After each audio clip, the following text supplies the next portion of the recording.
চাঁদ দেখে ঈদ করে নাকবো এই কথাটা হাদিসে স্পষ্ট নেই।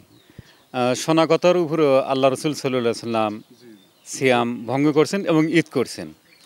কারণ আমরা বাংলাদেশ থেকে এই চাঁদ নতুন চাঁদ দেখা এটা কোনো ক্রমেই সম্ভব না। তো চাঁদের ৩টা নাম পাওয়া যায়। আমরা যে চাঁদের সুসংবাদ শুনে আসি এই চাঁদের নাম হলো হেলাল।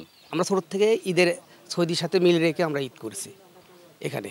মাঝখানে কিছুদিন একটু বন্ধ হয়েছিল, মানে বছর ৩-৪ হবে বন্ধ ছিল। তাই এখানে আমি সভাপতি হওয়ার পরে দেখি এখানকার অনেক মুসল্লি তারা রোজা থাকে, ঈদ করার মতন মানে দূরেও যেতে পারে না, এখানে এগোতে পারে না। তখন মুসল্লির সাথে আলোচনা করে দেখলাম যে তাহলে আমরা এখান থেকে আবার যেভাবে আগে থেকে আমরা যেভাবে ঈদ করছি এভাবে ঈদ করব।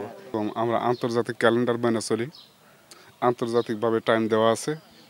আর এই দিনটা বৈজ্ঞানিক সত্য দিন, যার উপর ভিত্তি করে আমাদের মনে করেন আমাদের যে আন্তর্জাতিক ক্যালেন্ডারটা আছে, ক্যালেন্ডার করার আগে বছরের শুরুর মাস হলো মহরম মাস, আর নবম মাস হলো রমজান মাস।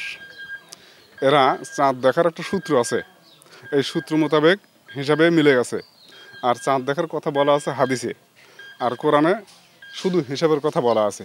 হিসাবে আমাদের জ্যোতির্বিজ্ঞানীরা মিলে গেছে, এমনিতেই মিল পড়েছে। সৌদির চাঁদ দেখছি ক্যালেন্ডার সাথে মিলে গেছে। সেই কারণে আমরা যেহেতু সব দিক দিয়ে মিলে গেছে, এই কারণেই আমরা এটা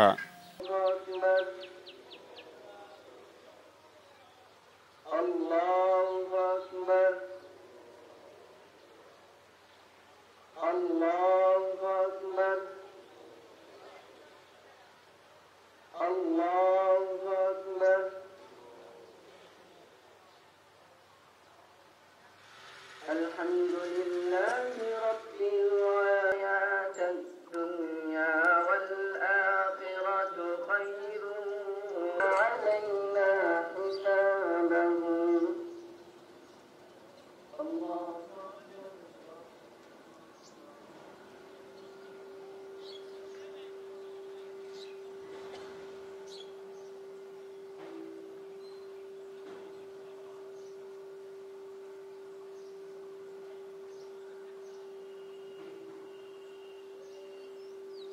سمع الله لمن حمده.